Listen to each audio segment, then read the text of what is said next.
Les saludamos con la gracia y la paz de Dios. Es un privilegio poder compartir con ustedes en esta oportunidad.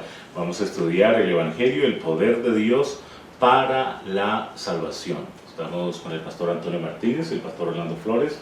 Quiere el Señor bendecirnos en este programa. Vamos a comenzar con oración. Pastor Orlando.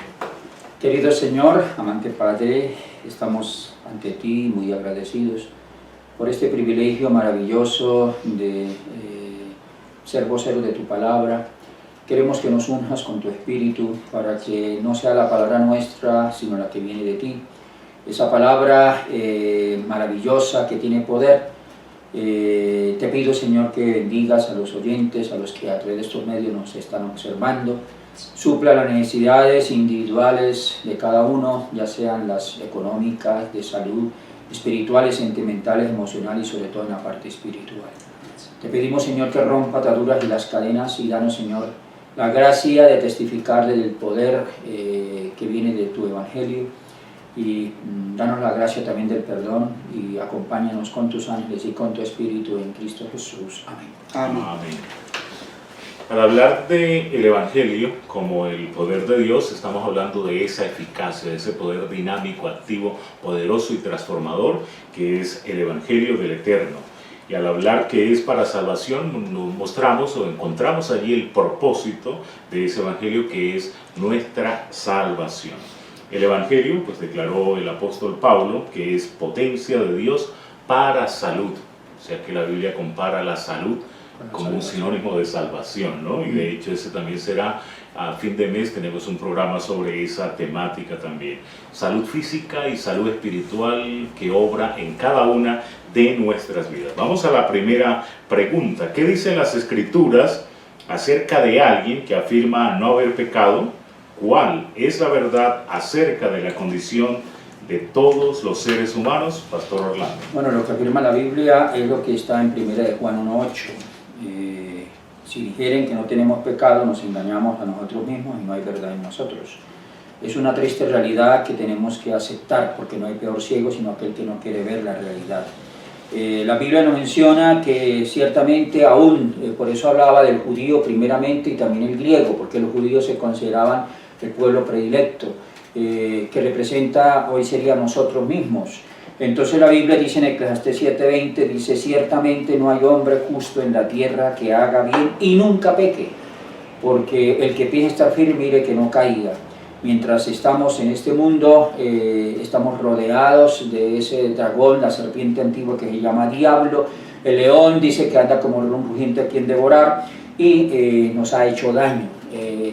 Afortunadamente hay una solución. Pero la Biblia dice en Romanos que así como vino el pecado por un hombre, en este caso Adán y su compañera, y la muerte pasó a todos los hombres por cuando todos a semejanza hemos pecado, también por la muerte de uno, es decir, el espiritual, el Adán espiritual, Cristo Jesús, dice, viene la reconciliación.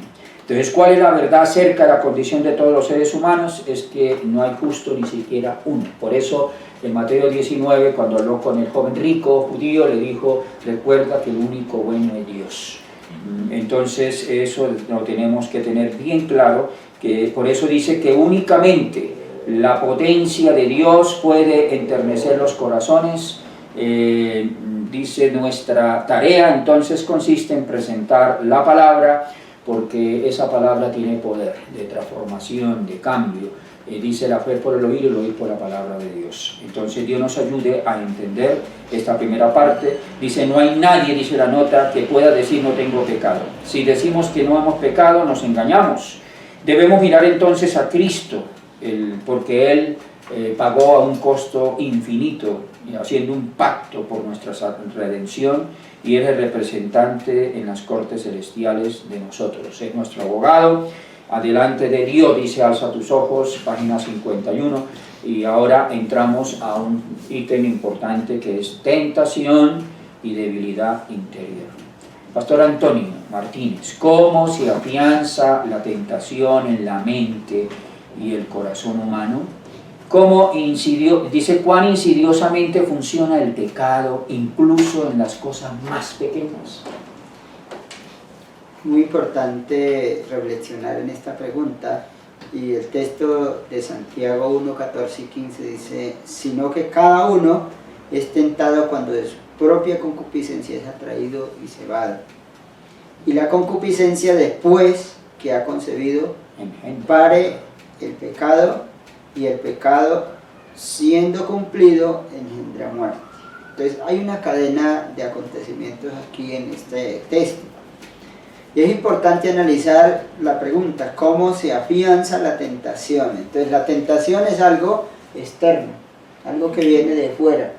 Pero es importante analizar que ella se afianza en algo, y lo que se afianza la tentación es en la debilidad que posee el ser humano.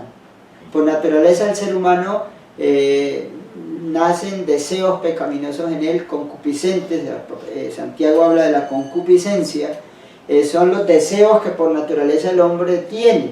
Por ejemplo, por naturaleza a uno le puede gustar amar el sexo de las mujeres, por decir algo. Antes de conocer a Dios sentía esa atracción por las mujeres o por cualquier otra cosa. Entonces Satanás no le va a poner otra tentación que la que él mismo está viendo que uno se inclina por ello. Ejemplo, el Señor Jesucristo en el desierto tenía hambre. El diablo no le dijo: si usted es hijo de Dios, vaya y haga que le digan que usted es hijo de Dios. No, él le dijo: si eres hijo de Dios, dile a esas piedras que se convierten en pan, porque él aprovecha de la necesidad, y en ese momento la debilidad hace ver al hombre como si tiene una necesidad.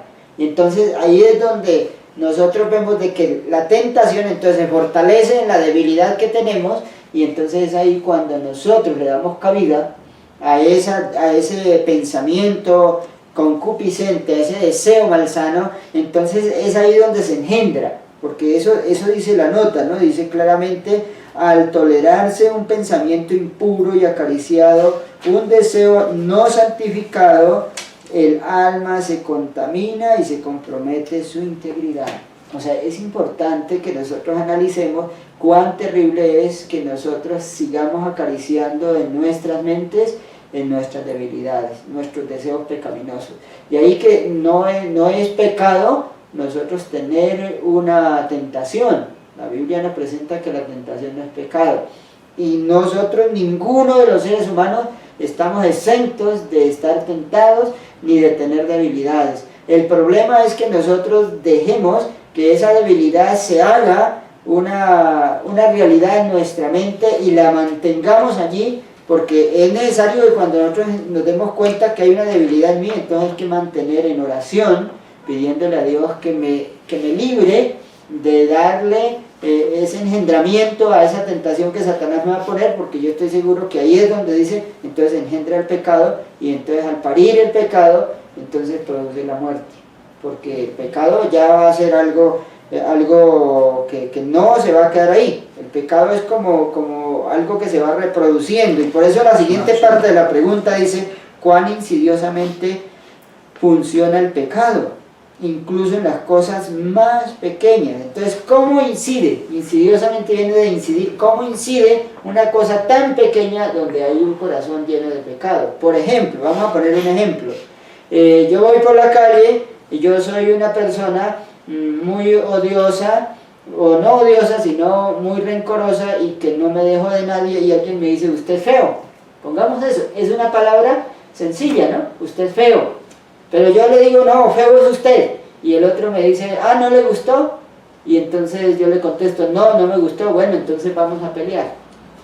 Y terminamos peleando, y terminamos golpeándonos, hiriéndonos y hasta matándonos. Pero ¿qué fue eso tan pequeño que ocurrió? Fue una palabra. Sí, por eso dice: cuán insidiosamente funciona el pecado, incluso en las cosas más pequeñas. Entonces, cosas tan pequeñas, por eso nosotros aquí en Colombia hablamos del florero de Llorente, ¿no? Porque en realidad cuando se mandó por aquel conquistador a pedir el florero al otro conquistador, en otras palabras se dice que por eso se prendieron en la guerra, pero en realidad la guerra no fue por el florero, sino por lo que había en el corazón de todos esos personajes que querían que hubiera una guerra para desatar eso que ellos querían ver, esa libertad que supuestamente se dio en esa batalla. Y hubo una batalla porque no se prestó un florero, aparentemente, pero no era en sí el florero el problema era el pecado que había en esos personajes, el problema era el deseo de guerra que había en los dos personajes en los cuales se estaba funcionando esta cuestión. Por lo tanto, qué importante es que nosotros le pidamos al Señor que nos quite de nuestro corazón el pecado. O sea, es el único que puede hacer que esas cosas pequeñas, porque si yo en realidad tengo el Espíritu de Dios, ahora cualquiera me ofende y yo tengo la capacidad de dejar que la ofensa no haga ningún efecto en mí. ¿Sí? O así haga el efecto, yo no le paro bolas y yo hago de cuenta que no me dijeron nada y pasé por alto, pero muchas veces nosotros por cualquier cosita hasta perdemos la salvación, vamos de la iglesia, ya no queremos, si alguien nos mira mal, ¿por qué? Porque eso incide con cosas tan pequeñas, porque es el pecado que está dentro. Por lo tanto dice claramente, entonces, la concupiscencia después que ha concebido da a luz el pecado, y cuando el pecado es consumado, produce la muerte. Para no cometer pecado tenemos que resistir sus mismos comienzos. ¿Qué es lo que tenemos que resistir? Los mismos comienzos. Todo efecto y pasión han de sujetarse a la razón y a la conciencia.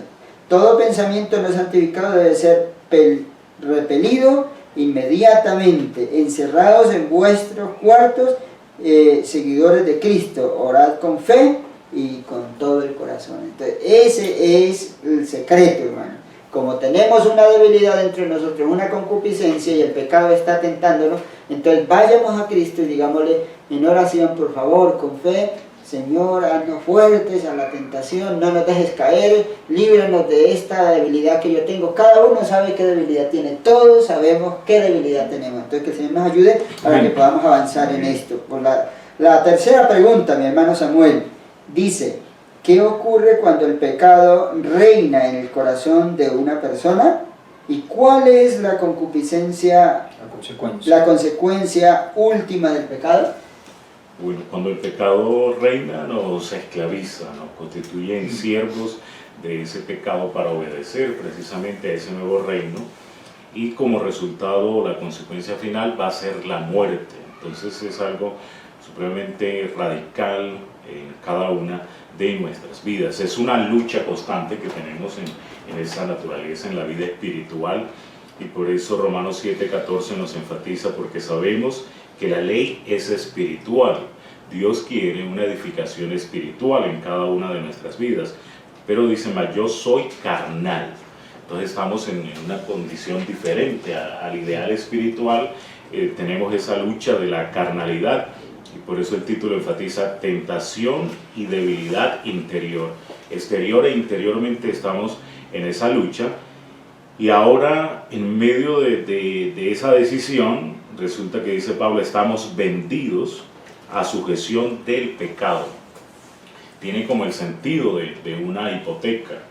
El pastor Raúl Escobar, cuando habla del tema de la salud, dice que estamos hipotecados por las enfermedades que nos están agobiando a cada uno de nosotros. También espiritualmente la enfermedad del pecado nos posee, nos tiene cautivos, y entonces tenemos que pagarle a él esa situación, atributos, pagarle intereses, renta, ¿no? Pero ahora está la opción de continuar siendo siervos del pecado o ser siervos de la justicia en obediencia al Señor, para que como tal no recibamos entonces como consecuencia la muerte, sino la vida. Una gran cantidad de los que profesan ser siervos de Cristo no lo son en realidad. Están engañando a sus almas para su propia destrucción. Mientras profesan ser siervos de Cristo, no viven en obediencia a su voluntad. Y nos cita este texto de Romanos. Entonces, ¿a quién estamos sirviendo? ¿A quién estamos obedeciendo? ¿Al pecado o a la justicia de Cristo Jesús? Y es la decisión que cada uno de nosotros debemos tomar. Vamos a pasar al siguiente subtítulo: pagó con su vida pura y santa. Con la propia fuerza y capacidad, ¿es posible desenredarse del pecado? ¿Quién dio su vida para liberar al ser humano del pecado y sus desastrosas consecuencias, Pastor Flores. Bueno, en Mateo 19, 25, cuando Jesús estuvo con sus discípulos en contraposición a los escribas y fariseos que les atacaban, entonces ahí dice enfáticamente que la salvación para el hombre es imposible. Por eso nos dice que aquí en Romanos 5, 6, éramos flacos a su tiempo, pero murió por los impíos. Dios encarece su caridad o su amor para con nosotros, porque siendo aún pecadores, Cristo murió por nosotros. Y ahora, en retribución, dice 1 Juan 3:16, en esto hemos conocido el amor, porque Él, hablando de Cristo, puso su vida por los impíos. Y toda persona que quiera puede ir a Él. Pero ¿cómo? Dice, también nosotros debemos poner nuestras vidas por los hermanos. De gracia recibiste, da de gracia. La salvación es un regalo, es un don de parte de Dios. Por eso en Efesios dice, Él nos dio vida cuando estábamos muertos en delitos y en pecados. Por gracia soy salvo, dice el 5 y lo repite el 8, del mismo capítulo 2 de Efesios. La nota nos habla aquí en Mensajes Selectos, tomo 3, que Cristo murió por los impíos. Luego lo corrobora en Exaltad a Jesús, página 347, cuando consideramos que Cristo murió por los impíos, cuán dispuesto aún ansioso está para bendecirnos, o sea que Él está ansioso, dispuesto a darnos bendición. La Biblia dice, en ti serán benditas todas las familias de la tierra, hablando de esa promesa dada a Adán y ratificada a Abraham. Dice, has olvidado las escenas del Getsemaní, cuando dice, Padre, si es posible pase de mí esta copa, hablaba como humano, pero después interviene como divino diciendo, hágase tu voluntad. Él dio su vida, entonces, por nosotros. Entonces pagó con su vida pura y santa. La ley es santa, justa y buena. La ley exige la muerte del delincuente, del pecador, y Cristo lo paga, la purga, la hace por nosotros. Todo lo hace para que todo aquel que creamos en Él no se pierde. Por eso Romanos 5.1 dice, justificados por la fe. Necesitamos la fe. Sin fe es imposible. Justificados por la fe tenemos ahora paz para con Dios. Amístate con Dios y tendrás paz y por ello te vendrá bien. Por eso entramos a otro tópico de la lección, en la pregunta número 5, hermano el pastor Antonio Martínez. ¿Cómo define las Escrituras la gran obra del Evangelio? ¿Y qué poder especial se implanta en el corazón?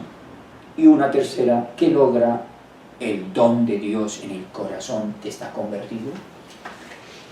Entonces, el apóstol Pablo, hablándole a los romanos, allá en el capítulo 1, en el verso 16, dice, porque no me avergüenzo del Evangelio, porque es poder de Dios para salvación, al judío primeramente y también al griego. Todo aquel que cree. De igual manera, vemos de que es muy importante que nosotros pensemos de que hay un poder grande en el Evangelio. A veces nos avergonzamos del Evangelio, pero Pablo presenta aún de que no debe haber vergüenza, porque es que el Evangelio es un poder. En primer lugar, ¿cómo define la Escritura la gran obra del Evangelio? Pues es algo muy poderoso.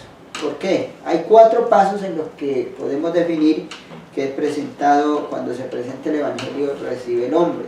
El primer paso es que Dios, para salvar al hombre, lo primero que hace es ofrecerle un sustituto. Y ese sustituto está en el Señor Jesucristo. O sea, en lugar del pecador, el Padre mira a su Hijo. ¿Con qué fin? Viene el segundo paso, con el fin de perdonar al pecador. O sea, porque el Evangelio es la buena nueva de que Cristo perdona, de que Cristo salva, que Cristo redime. Y entonces ahora, cuando el Padre presenta al pecador a su Hijo, le está diciendo, vea, mi Hijo murió por usted. Ahora, si el hombre acepta a Jesucristo, pide perdón, el Padre le perdona por la sangre de su Hijo, por la expiación de su Hijo, que es el segundo paso, entonces el perdón. Pero la tercera parte es, el tercer paso es que Dios mismo entonces le imparte la justicia, porque ahora ya el hombre siendo pecador es injusto, entonces ahora si acepta a Cristo es perdonado, entonces Dios por medio de Jesucristo le imputa ahora la justicia de Cristo. Y entonces el hombre quedó perdonado y quedó justificado, ahora es justo y ahora es el hombre que realmente es nuevo, pero como cuarto entonces coloca en él su espíritu. Son los 4 pasos importantes del Evangelio. Entonces viene a la segunda pregunta: ¿qué poder especial se implanta en el corazón? Pues ya lo vemos ahí, en el cuarto paso, se implanta el poder del Espíritu Santo, y el poder del Espíritu Santo rompe cualquier cadena que une al hombre al pecado. Si uno le da cabida al poder del Espíritu de Dios, tiene poder para decirle a cualquier cosa, decirle no. A cualquier debilidad, a cualquier tentación, a cualquier pecado, lo más difícil que sea para uno, pero si nosotros tenemos al Espíritu de Dios dentro de nosotros, si le hemos dado cabida, si somos el instrumento de Dios, entonces ahora podemos. Todo lo puedo en Cristo que me fortalece. Pero la tercera pregunta: ¿qué logra el don de Dios en el corazón convertido? Pues entonces logra que esa persona sea una nueva persona. Ahí es donde se mira la nueva vida, y es donde comienza a mirar uno, pero mire, este era un ladrón, mire cómo hacía males a la gente, y ahora se convirtió en un hombre nuevo que le hace bienes a la gente, hace el bien. Este mataba y mire que ahora ya no volvía a matar, y ahora antes lucha por servirle a los demás. Mire el contraste, o sea, hay una vida nueva, un cambio, una transformación. Mire que este era irresponsable y mírelo cómo se volvió responsable. O sea, hay un cambio total en la vida. Por eso el Evangelio es un poder que transforma. O sea, el Evangelio no se ve en palabras. Muchas veces nosotros hemos presentado un Evangelio teórico en el que todo el mundo habla de Jesucristo y todos hablamos muy hermoso y hasta predicamos, pero la pregunta es: ¿cómo se ve la vida mía? ¿Cómo está mi vida en el hogar, con mi esposa, con mis hijos? ¿Cómo está la vida en el vecindario? ¿Cómo está la vida en la iglesia? ¿Cómo es la práctica de ese Evangelio? Porque el Evangelio es poder, o sea, no es teoría. El Evangelio es poder de Dios para salvación. Y ese poder es el que lleva a otras personas a mirar que el Evangelio es algo bueno.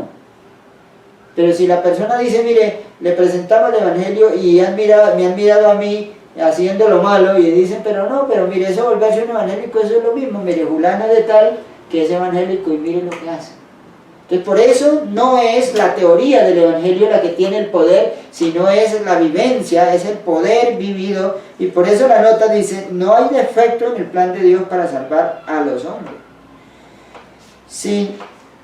Si el Evangelio no es poder de Dios para salvación de cada alma, no se debe a que haya fallado, sino a que los hombres no creen ni reciben en forma práctica la justicia de Cristo. Que hay muchas personas que dicen: no, pero fue que yo me entregué al Evangelio y mire ahora dónde estoy.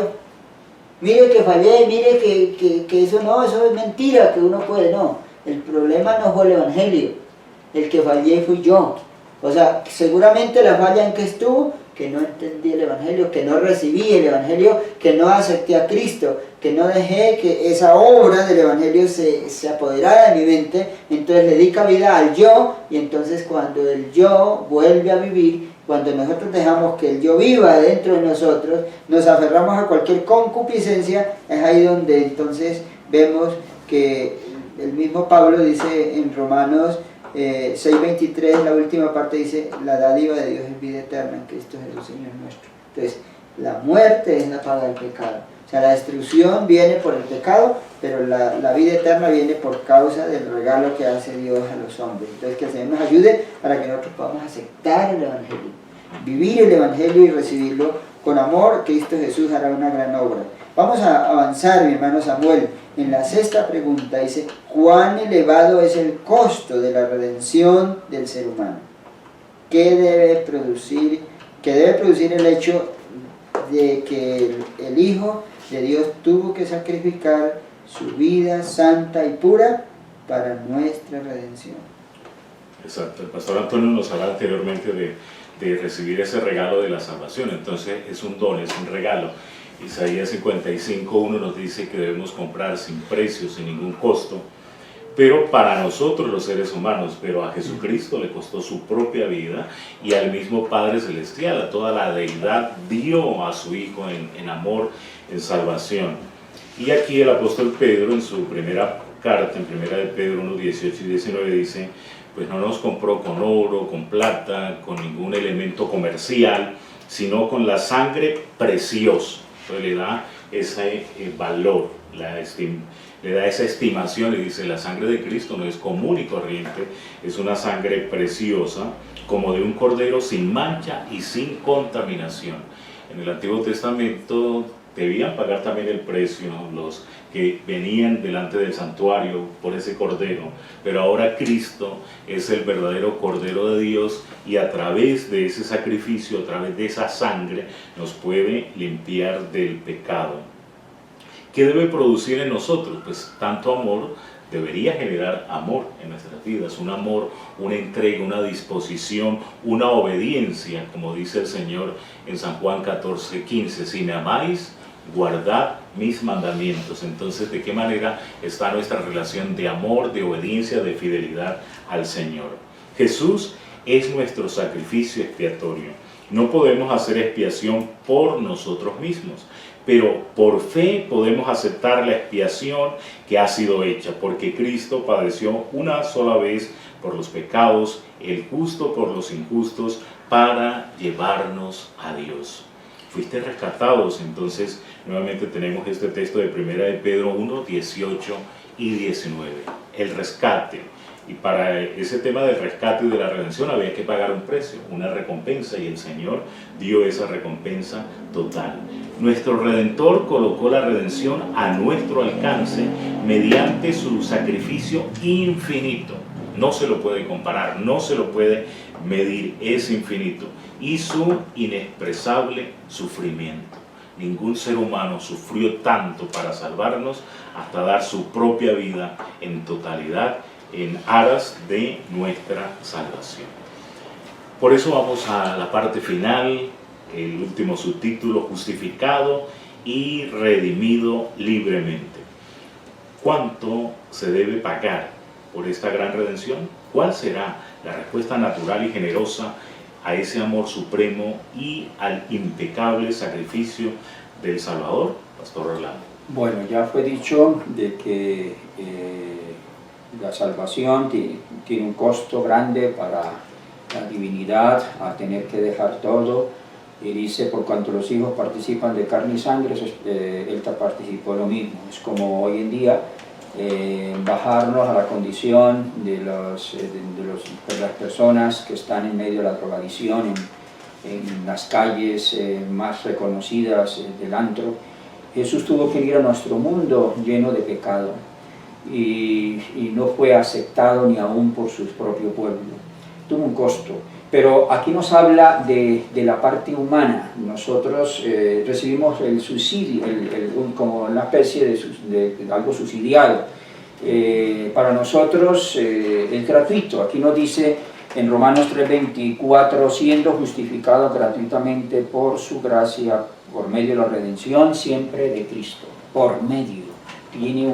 O sea que hay una fuente que pagó todo para que llegue gratuitamente a nosotros.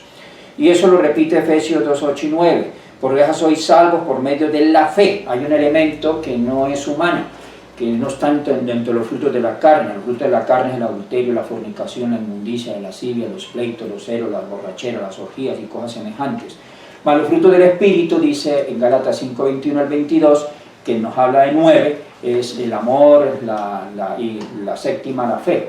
Y sigue otras dos más, la templanza. Bueno, entonces está dentro de los frutos del Espíritu, es decir, de la divinidad. Por eso en Apocalipsis 3 dice: yo les aconsejo que de mí compren.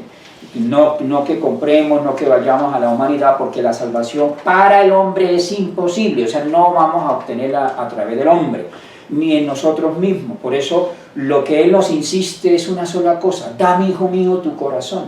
Pero nosotros queremos a veces limpiarlo para dárselo. Pero él no nos pide eso, que le entreguemos tal como está, que Él dice, quitaré de vuestra carne ese corazón de piedra y os daré un corazón de carne. Y ahora pondré ese poder, pondré el Espíritu, recibiréis poder de lo alto y me seréis testigos.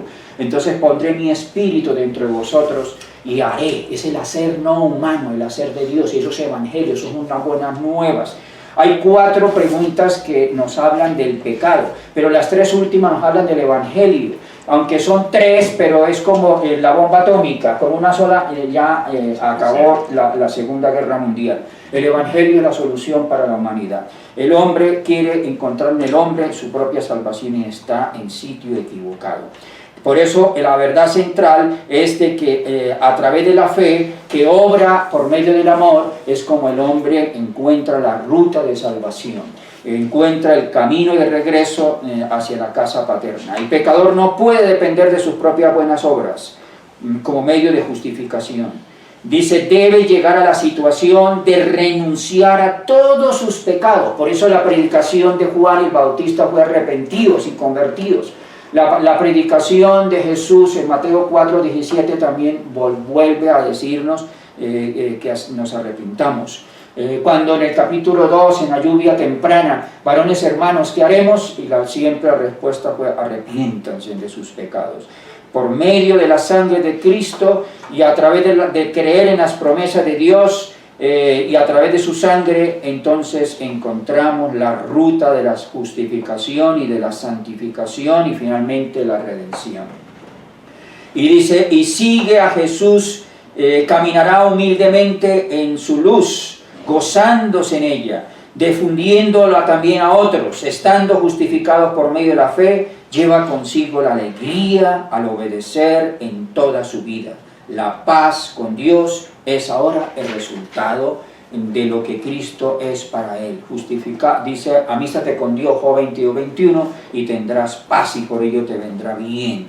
Y nos habla también de que en la preciosa palabra de Dios hay una pureza, una elevación, una belleza. Entonces nos habla de la sangre, nos habla de la palabra, todo lo que viene de Dios. Viene la belleza, la elevación del carácter. Entonces, en conclusión, ante este ítem dice justificado y redimido libremente, gratuitamente, pero con un costo grande acerca de Cristo, pero que lo hizo con amor para que todo aquel que podamos creer en Él no nos perdamos. Dice, el que crea en el Hijo de Dios tiene vida, pero el que no cree en Cristo no tiene vida, es decir, está muerto espiritualmente. La parte final sobre el estudio adicional tenía el pastor Antonio en su intervención. Qué importante es mirar que ninguna indulgencia puede pagar nuestra salvación. El título de la lección dice, el Evangelio es el poder de Dios para salvación. O sea que no hay nada de lo que nosotros querramos pagar con dinero, con ayudas, con ofrendas, con cualquier cosa, no vamos a pagar la salvación. Aquí se nos presenta que por medio de la fe y de la oración todos podemos cumplir los requisitos del Evangelio. O sea, no es por otra cosa, es por medio de la fe y la oración que nosotros tenemos poder para cumplir el Evangelio. Amén. Entonces ahora se nos presenta diciendo que algunos que quizás creen que es que Dios me predestinó para ser condenado o me predestinó para ser salvado. Aquí nos dice que nadie puede ser forzado a transgredir.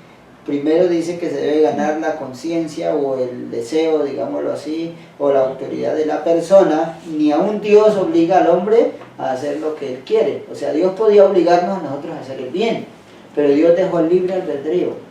El mismo Satanás no puede obligar a alguien a hacer el pecado, porque él dice, aquí dice claramente que primero tiene que ganar, dice, el alma tiene que comprometerse,